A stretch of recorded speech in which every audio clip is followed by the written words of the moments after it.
You're watching Ahmednagar City Channel.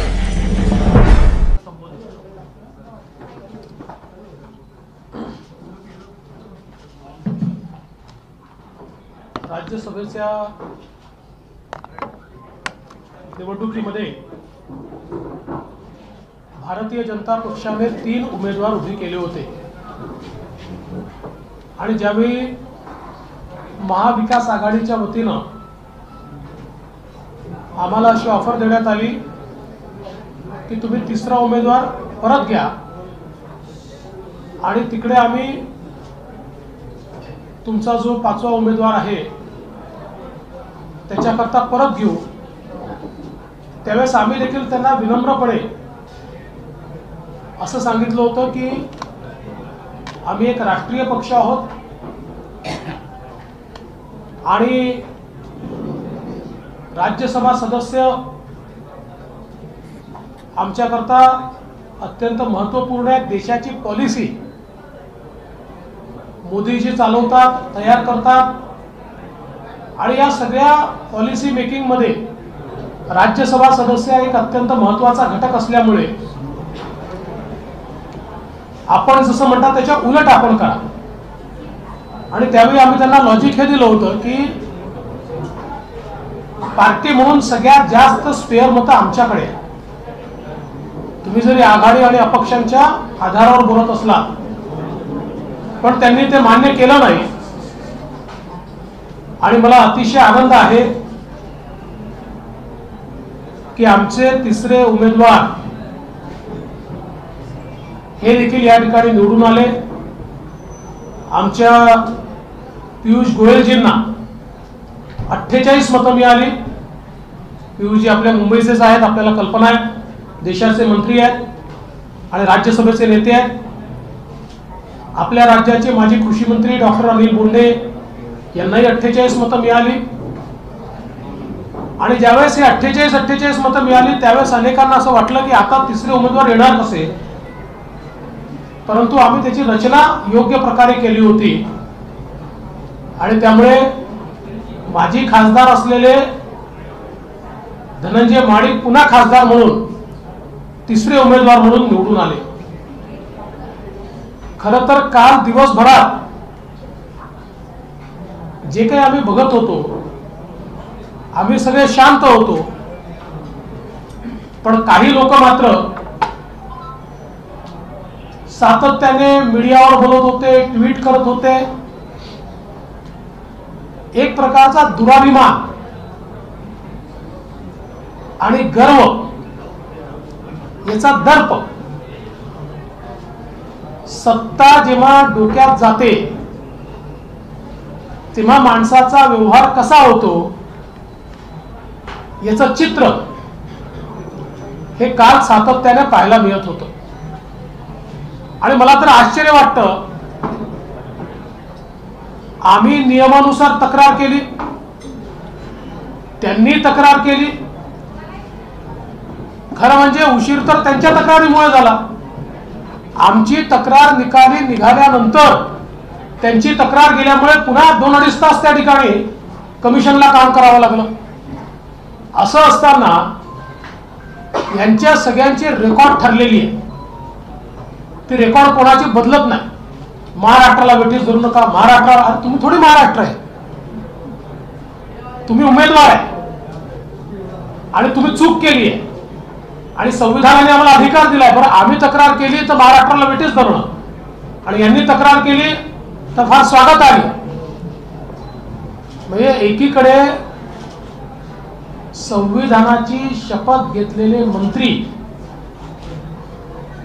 हे जेलमध्ये गेल्यानंतर त्यांची बेल रिजेक्ट झाल्यानंतरही त्यांना मंत्रिमंडळात ठेवतात। केवळ मंत्रिमंडळात ठेवतात असं नाही, अजूनही त्यांच्या विभागाचे निर्णय सोशल मीडियावर त्यांच्या फोटोसहित जाहीर करतात। म्हणजे वर्क फ्रॉम होमच्या ऐवजी वर्क फ्रॉम जेल अशा प्रकारची परिस्थिती पाहायला मिळते।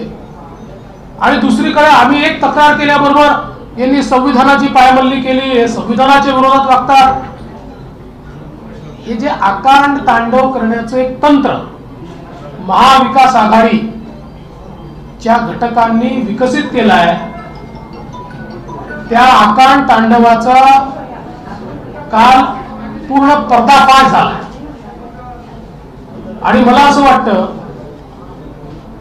की कालच्या निवडणुकीनंतर आज ज्या प्रकारच्या प्रतिक्रिया या पाहायला मिळत आहेत, मी पहिल्या दिवशीपासून आपल्याला सांगत होतो, अंतर्विरोधाने भरलेलं सरकार आहे. तो अंतर्विरोध आज त्यांच्या प्रतिक्रियेतच दिसतोय. सगळे एकमेकावर दोषारोप करतायत. प्रत्येकाला वाटतं दुसऱ्यावर दोष टाकून आपण बाजूला व्हा. आणि मी पुन्हा एकदा सांगतो की जरी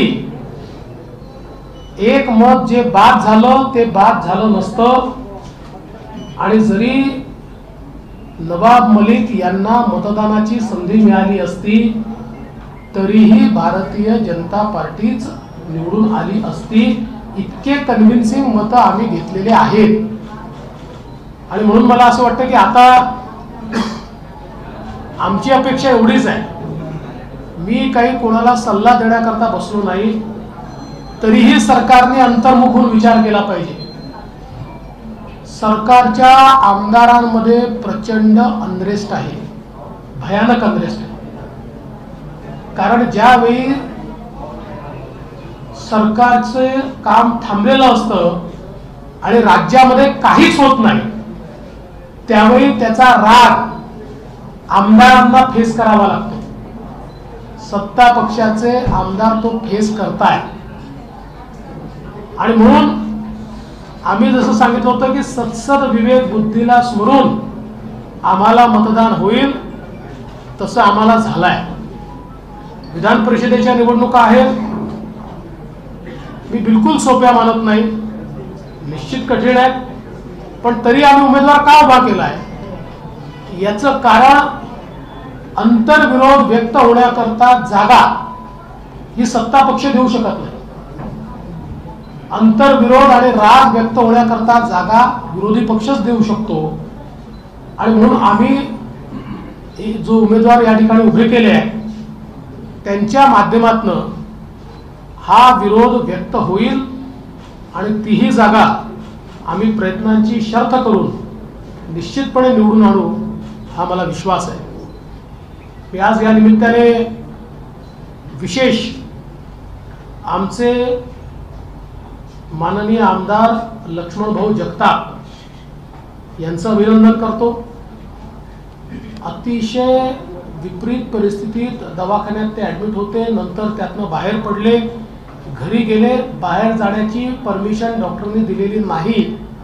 अशाही परिस्थितीत त्यांनी कळवलं मी येणार म्हणजे येणारच. आणि या ठिकाणी ते पक्षाला आवश्यकता म्हणून मतदान करायला आले. मी खरोखर मनापासून त्यांचे आभार मानतो, त्यांना सॅल्यूट करतो.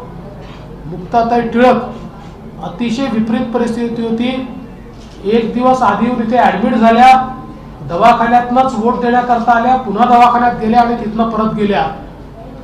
मला असं वाटतं हे जे स्पिरिट भारतीय जनता पक्षामध्ये आहे, आपण सरकारमध्ये आहोत की विरोधी पक्षात आहोत याचा विचार न करता आपल्याला एकसंघपणे जनतेकरता लढायचं आहे. अशा प्रकारची जी भूमिका आहे त्या भूमिकेचा हा विजय आहे.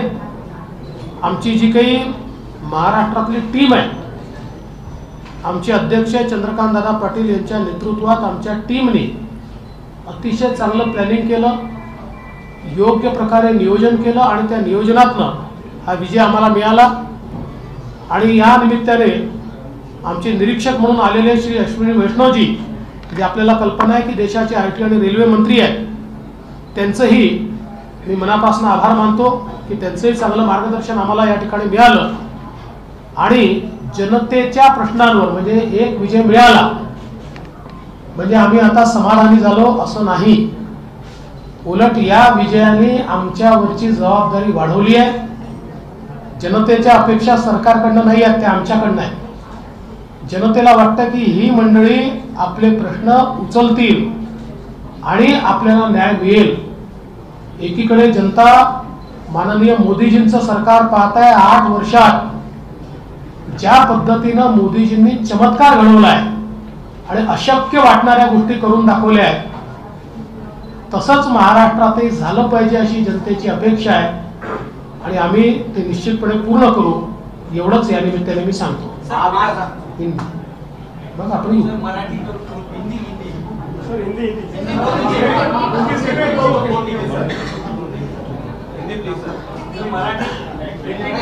आज मुझे इस बात की बहुत खुशी है, भारतीय जनता पार्टी के तीनों उम्मीदवार राज्यसभा पर निर्वाचित हुए हैं. राज्यसभा में हमारे नेता और देश के मंत्री माननीय पीयूष जी गोयल जो हमारे मुंबई से हैं, वे रिकॉर्ड 48 वोट लेकर यहाँ पर निर्वाचित हुए. हमारे महाराष्ट्र के पूर्व कृषि मंत्री डॉक्टर अनिल बोंडे जी, ये भी रिकॉर्ड 48 वोट लेकर निर्वाचित हुए.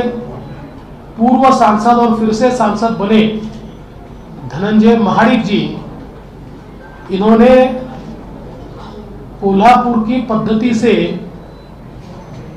कुश्ती लड़ते हुए अंतिम क्षणों में ऐसा धोबी पछाड़ लगाया, ऐसा दाव खेला कि जिसके कारण शिवसेना के पहले नंबर के अधिकृत उम्मीदवार श्री संजय राउत जी, इनसे भी ज्यादा वोट लेकर धनंजय महाडिक जी चुनकर आए. मैं ऐसा मानता हूं कि निश्चित रूप से हमारी महाराष्ट्र की जो टीम है, माननीय चंद्रकांत दादा पाटिल इनके नेतृत्व में जो काम हुआ है, उस नियोजन के कारण ये विजय हमको मिली है. मैं ऐसा मानता हूं कि इस विजय के बाद जो बात मैं लगातार कह रहा था कि 2019 में महाराष्ट्र की जनता ने मोदी जी पर विश्वास रखते हुए महाराष्ट्र में बीजेपी को चुनकर दिया और साथ में शिवसेना को चुनकर दिया, और जिस प्रकार से हमारी पीठ में खंजर घोंपकर एक सरकार तैयार की गई, ये अंतर विरोध से भरी हुई सरकार चल नहीं पाएगी, काम नहीं कर पाएगी. चल तो रही है, लेकिन मुख्यमंत्री जी की कार चल रही है, सरकार बंद है, सरकार नहीं चल रही है. और आज जहां देश में 8 वर्षों में माननीय मोदी जी ने देश को बदला है, वही देश का सबसे अहम राज्य महाराष्ट्र पिछले 2.5 साल से बंद है. पिछले 2.5 साल से यहाँ के प्रोजेक्ट्स बंद है. न किसानों के बारे में कोई सोचता है, न मजदूरों के बारे में कोई सोचता है. सरकार कोई काम करती हुई हमको दिखाई नहीं पड़ती. और इसी अंतर विरोध को हमने राज्यसभा के चुनाव में भी देखा. राज्यसभा के चुनाव में जिस प्रकार से हमको वोट मिले हैं, जिस प्रकार से अपनी सत्सद विवेक बुद्धि को जागरूक कर कई एमएलएज ने हमको चुनकर दिया है, उन सबका मैं आभार व्यक्त करता हूं.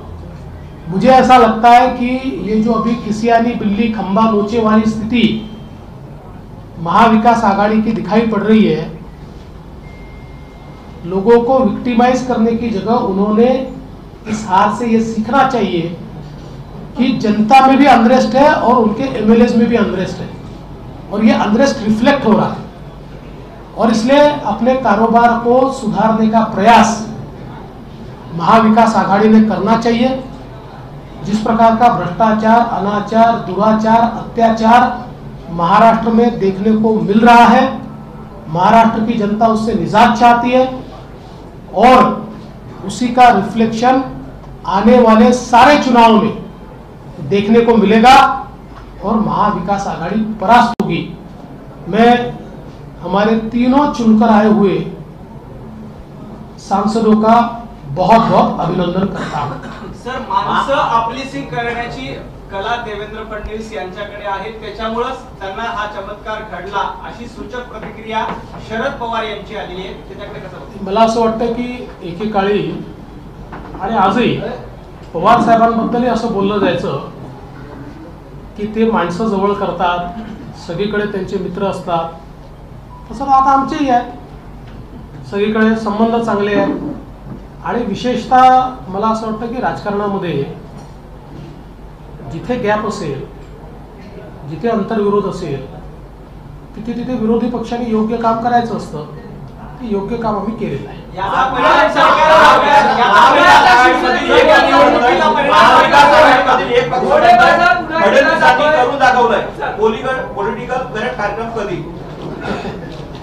मला असं वाटतं की मी एकदम कुठल्या तरी निष्कर्षाला जाणाऱ्यापैकी नाही आहे. पॉलिटिकल करेक्ट कार्यक्रम कधी होईल, जेव्हा होईल तेव्हा तो तुम्हाला दिसेल. पण आम्ही मात्र केवळ 2024 ची तयारी करतो. 2024 ची लोकसभा, 2024 ची विधानसभा पूर्ण बहुमताने भारतीय जनता पार्टी जिंकेल. सर, घोडेबाजार केला जातोय त्यावेळेस पृथ्वीराव म्हणतात की 7 ते 8 मतं आम्हाला मिळणं अपेक्षित होती, पण ती मिळाली नाही, कारण का घोडेबाजार समोर उभा होता. वारंवार ते इथे चेंज होतं. असं आहे की आमदारांना घोडे म्हणणं ही त्यांची संस्कृती असू शकते. खरं म्हणजे त्यांनी घोडेबाजार ज्या दिवशीपासून सुरू केला त्या दिवशीपासूनच त्यांच्या आमदारांनी फैसला केला की आपल्याला घोडा म्हणतायत तर आपली आवश्यकता यांना नाही आहे आणि त्याच्यामुळे आपण आता बीजेपी सोबत गेलं पाहिजे.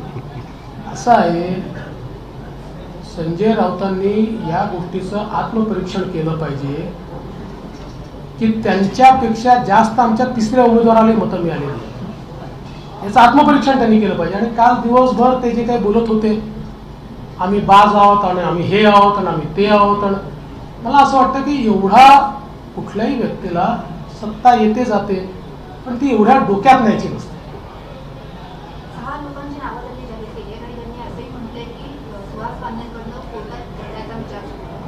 ते त्यांनी जरूर कोर्टात जावं. ते कोर्टात गेले तरी काही फरक पडणार नाही, कारण मी पहिले सांगितलं की सुहास कांदेंचं मत वैध असतं तरीही आणि नवाब मलिक वोटिंगला आले असते तरीही वोट डिफरन्स असा आहे की आम्ही जिंकलो असतो.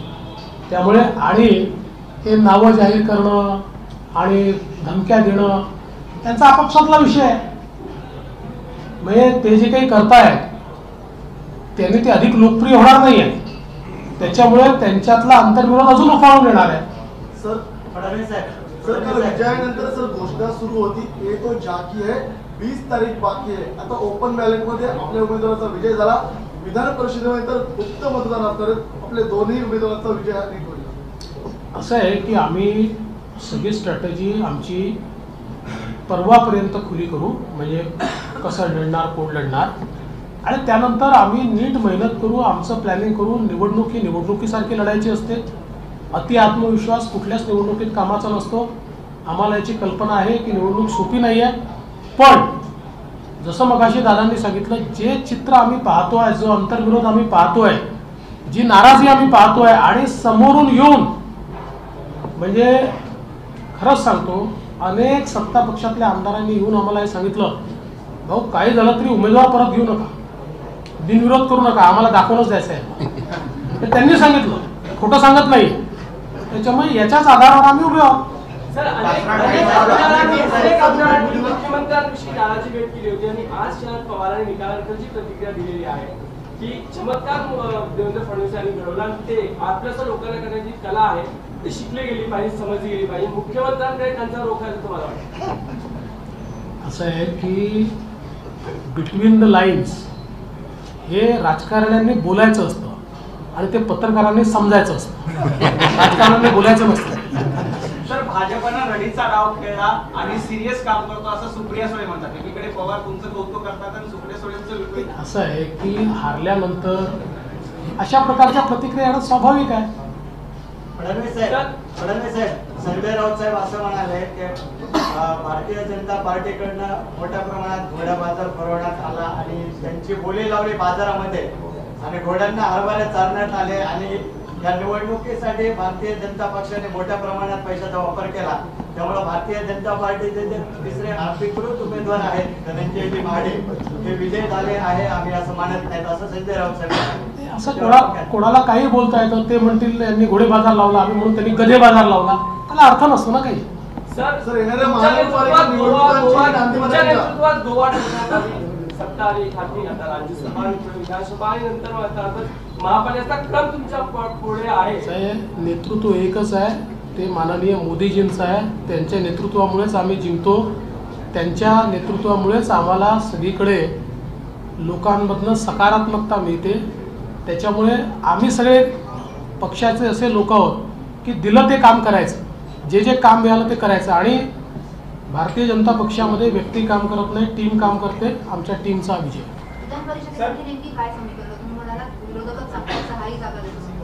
नहीं समीकरण हळूहळू अनफोल्ड करतो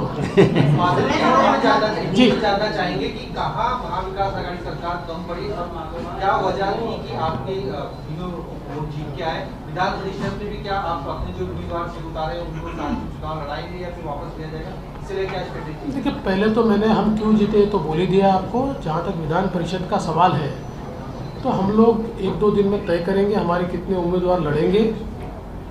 लड़ाई आसान नहीं हम जानते हैं, लेकिन चूँकि सरकार के एमएलएज में बहुत ज़्यादा अंतर्विरोध है, बहुत ज़्यादा सरकार के खिलाफ भावना है और वो लोग सामने से आकर हमको कहते हैं कि भाई आप वापस मत लीजिए, हमको इनको दिखा देना है क्योंकि महाराष्ट्र में हम लोग प्रताड़ित है, हमारा कोई काम नहीं हो रहा है. तो मुझे लगता है कि उनकी भावनाओं को अभिव्यक्त करने के लिए एक फोरम के रूप में हम लोग खड़े हैं. नाना पटोले असं म्हणतात की शरद पवारांच्या मनात काय चाललेलं आहे ते जाणून घेण्यासाठी मी काय ज्योतिषाने सकाळी त्यांनी प्रतिक्रिया दिली. मात्र पुढे जाऊन ते नक्कीच हे म्हणतात की आम्ही देवेंद्र फडणवीसांना नक्कीच जाऊन त्यांचं अभिनंदन करतो. नाही आपले सुदृढ अशा प्रकारची लोकशाही आहे. त्यामुळे या लोकशाहीमध्ये त्यांनी आमचं अभिनंदन केलं पाहिजे. त्यांचा उमेदवार निवडून आला, त्यांनी उत्तर प्रदेशातनं उमेदवार आणले होते तरी ते निवडून गेले, त्यामुळे त्यांचंही मी अभिनंदन करतो. त्यानंतर प्रफुल्लभाईंचं तर निश्चितपणे करतो. प्रफुल्लभाई आपल्या महाराष्ट्रातलेच आहेत, त्यामुळे त्यांचंही मी अभिनंदन करतो.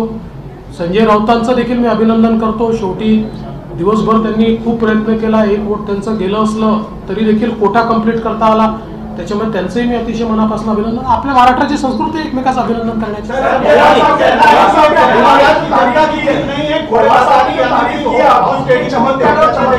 आपको जाता है पवार साहब के बयान पे क्या कहेंगे आप? तो मुझे बहुत खुशी है. देखिए राजनीति में सारे लोगों से संबंध रखना ये महाराष्ट्र की एक पुरानी रीत है.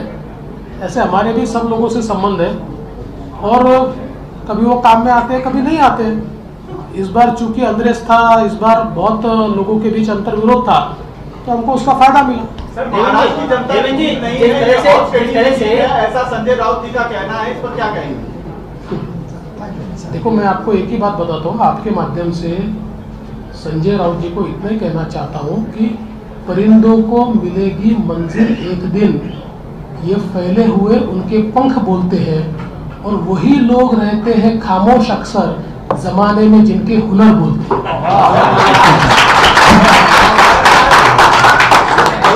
लास्ट क्या संजय राउत जी से जो है उनके पार्टी के विधायक भी नाराज थे जिस वजह से वो अंतिम दिखाई पड़ रहा है. वैसा बिल्कुल दिखाई पड़ रहा है. देखिए क्या होता है ना, सत्ता में जब आप होते तो आपकी नम्रता ये लोगों को ज़्यादा भाती है. अगर सत्ता आपके चेहरे से आपकी बॉडी लैंग्वेज से टपक टपक कर गिरती है तो लोगों को पसंद नहीं आता. Thank you. बहुत बढ़िया.